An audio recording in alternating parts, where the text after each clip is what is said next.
Final Fantasy IV. We're 10 seconds into the video and some of you in the comments section are already... Oh, really? Nothing? Nothing at all? Alright, so maybe Final Fantasy IV doesn't inspire the same reactions as other entries in the series. While a rare few will consider the game their favorite, you also don't hear too many complaints about it either. And even though this has a tendency to make Final Fantasy IV look middling, that doesn't mean there aren't discussions to be had.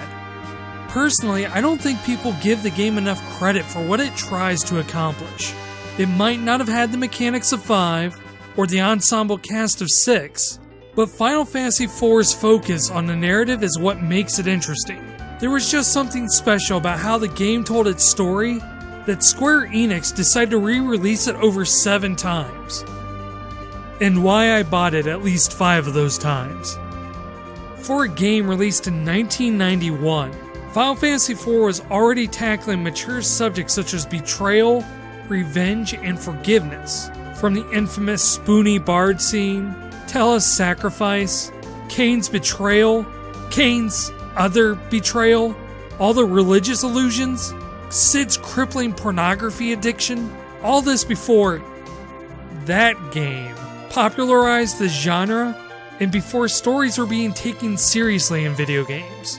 So today we're going to focus on the core of Final Fantasy IV's narrative, Cecil's redemption. Rosa, I'll protect you! Cid, we need you to find out this monster's weakness! Getting right on it, Cecil. Now let's see, where did I put that? Oh yeah. Come home to Papa, sugar bun. Cid, what are you doing? We're in the middle of battle. Trying to peep on where her clitoris is. You're saying such a thing.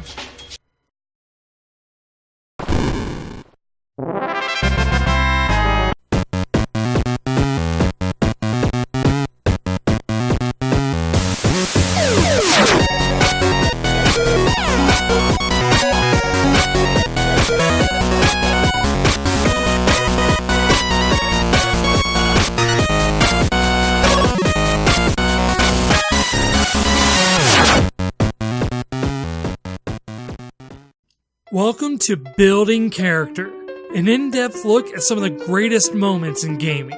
And I want to start off by saying how much I love a good redemption story. They are usually about the protagonist overcoming a personal failure, or an antagonist atoning for his past sins. It's about the journey and the lessons they learn that leads to their redemption. It's a reaffirmation that no matter how terrible or ineffective a person is, there's always hope for their future. Redemption is primarily about character growth and development, or to put it simply, it's a trope that's primarily about building character. Branding, yay. Cecil begins as a flawed hero, and the game wastes no time in establishing that. The opening scene involves Cecil contemplating his actions that had just occurred moments before. He and his soldiers, known as the Red Wings of Baron, had just attacked the peaceful town of Mysidia in order to obtain their elemental crystal. However, for a guy who dresses like he's perfectly fine with killing a town filled with innocent people, his heart doesn't seem all that into it. Even his speech to his equally conflicted crew seems like a half-hearted non-answer that he's trying to convince himself more than anyone else. Listen to me. We did no more than what our kingdom's peace and prosperity required us to do. So when Cecil returns to the totally not militarized Baron, with the totally not Imperial March inspired background music,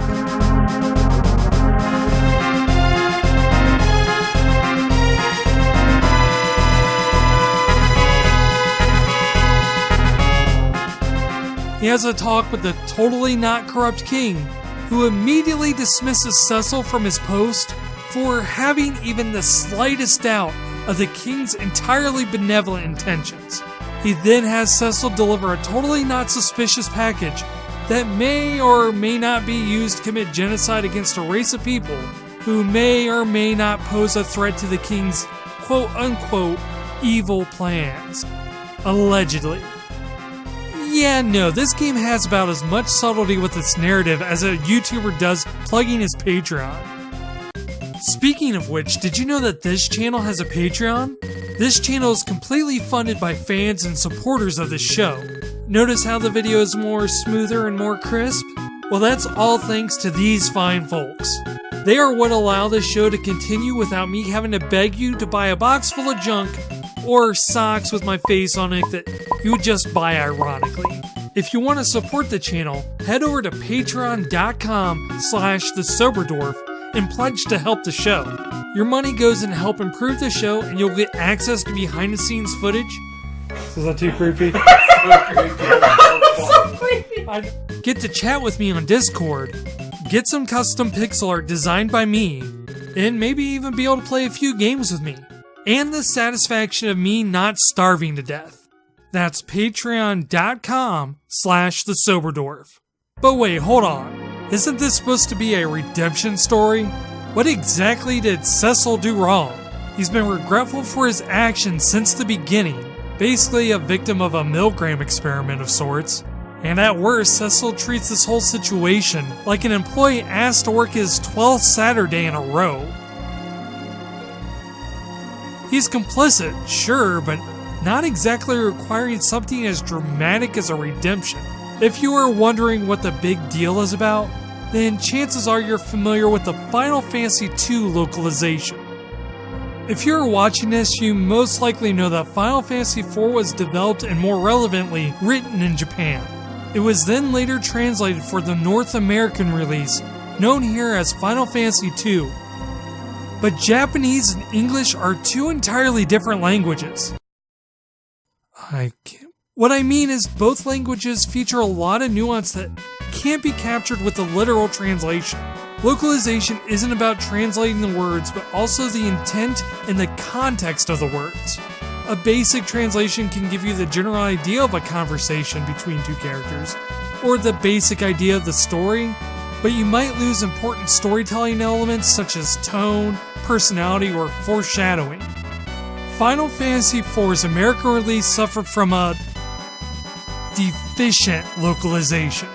That's understandable though, because games had never had to deal with localization on a scale before. Final Fantasy IV was the first RPG as large as it was to be translated to North American audiences, during a time when localization teams mostly consisted of the developers who happened to pass their English elective 10 years ago.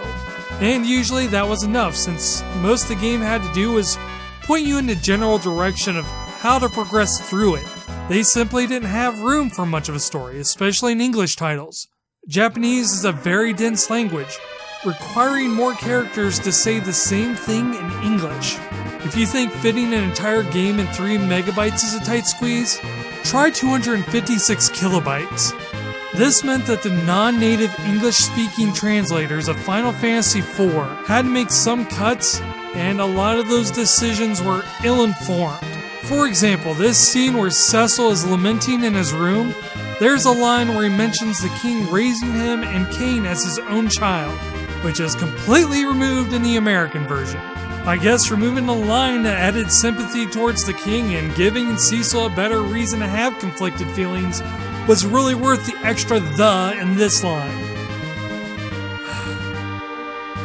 And if you add in having to work around Nintendo of America's heavy censorship, which required moving terms like death or killed in a game that kills off more characters than George R. Martin, it's a small miracle that Final Fantasy IV turned out as well as it did. So while these details might have been missed initially, as the game was released and re-released and re-re-released and re-re-re-re-released and re-re-re-re... Ah, come on! The localization became a bit better. Old lines were re-added and better translated, and the awkward censorship was removed. It allowed us to see the deep and storied lore of Final Fantasy IV as it was truly intended. Sid, this is an intervention. Your pornography addiction is getting way out of hand. You're the one with the problem, Cecil. Sid, give me the magazine. No, you can't have them. They're mine. Sid, this is getting a bit ridiculous. You're the ones being ridiculous. Sid, Geronimo. no.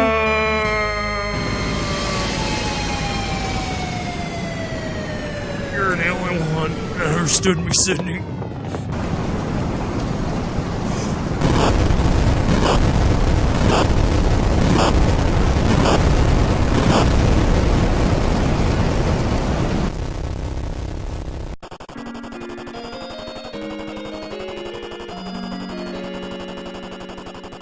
Wait.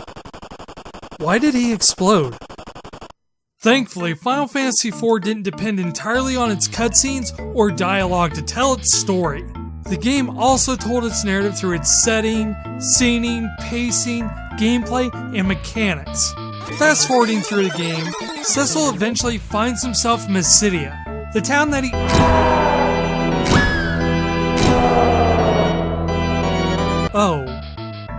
Oh no. You don't think they remember, do you? Nah, it's been a couple of days. I'm sure they're over it by now. There's no way that it could be that bad.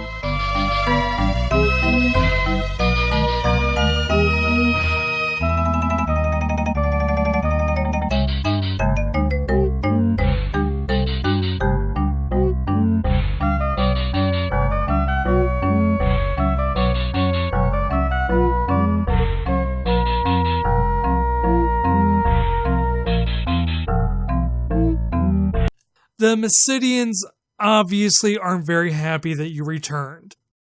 To the extent that the peaceful Mysidians, once described as not even willing to raise their own hands in their own defense, are now so resentful that they're willing to poison you and proudly state that they will never forgive nor forget your actions. You are irredeemable in their eyes.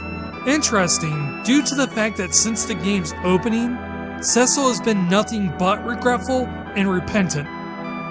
This really isn't his fault at all. He was just following orders from a corrupt leader. Holy crap, I just wanted to play a game. I wasn't prepared to handle the Super Nintendo equivalent of the Nuremberg trials. Jesus. Mysidia's elder seems to be the only one willing to give you a chance. He tells you in order to repent and fight the evil threat looming ahead, that Cecil must make his way up to the top of the Mountain of Ordeals, again real subtle there, and cast away his darkness and become a paladin. The village is doubtful that you can even accomplish such a task, even doubting your intentions behind it. You eventually make your way to the top and enter the Shrine of Light, and there, Cecil must face himself and his past sins in order to become a paladin. Literally. You're forced into the battle against Dark Knight Cecil, a representation of the darkness that still lies within Cecil's heart. And this scene is just awesome imagery. The idea of having to actually fight your past self as a gameplay mechanic is just always going to be an awesome trope to me. But Final Fantasy IV isn't just going for the cool imagery. If you handle this battle like you would any other, you're going to lose. The only way to win this fight is to not fight at all. This seems counterintuitive. In almost every RPG, every battle, and therefore conflict, has been solved by some sort of violence. Giant octopus in your way? Fight it. Guards attacking the castle? Battle them. Mourning the death of your girlfriend? Defeat a monster for no real reason. This is the only fight you win by not attacking. On the surface level, it seems like fairly obvious symbolism. If being a Dark Knight involves taking the path of war, then the opposite would be taking a path of peace. Though that holds merit, that's not entirely accurate. Cecil has never shown himself as dark or evil, nor has he been violently aggressive. Also, it's not like after this the entire game becomes a pacifist run. This is really about the central theme to Final Fantasy IV itself, forgiveness. Cecil's redemption is not about him seeing the error of his ways. Throughout the game, Cecil is constantly remorseful, almost obnoxiously so. He blames himself for what happened in Mysidia because he was too cowardly to oppose his king. Then he blames himself for the incident at the Village of Mist. Every trespass was not because of his maliciousness or evil in his heart, but out of loyalty. When he finally decides to take action, it's dictated by a need of atonement. Whether or not it's justified, Cecil sees himself as guilty. So at this point, Cecil attacking his former self means that he isn't able to forgive himself. And the game just showed you what happens when people can't forgive, and what that eventually leads to. Without spoiling too much, I will say that the embodiment of hatred is a fitting final boss. The battle ends with the game reaffirming to Cecil, and by proxy you the player, justice is not the only right in this world. Someday you will see. Cecil understands that not every wrong action, including his own, needs to be punished. And this leads Cecil to forgive the betrayals of Cain and ultimately the villain, allowing them to find their own redemption. And like any good story, it's not just a moment about developing the characters or being entertaining. The trials of Cecil's redemption is a narrative that teaches you that it's not right to hold on to that hate, and the benefits of forgiving others, and more importantly, forgiving yourself. All this from a game no bigger than a megabyte in size, aimed at 8 to 14-year-olds, released in 1991 by Square on the Super Nintendo Entertainment System. And like any good story, Final Fantasy IV isn't just about escapism, but an experience. And gaining experience builds character. This is SoberDwarf. Thanks for watching. Hear that, Sober? You don't need to make bad puns to make a good video.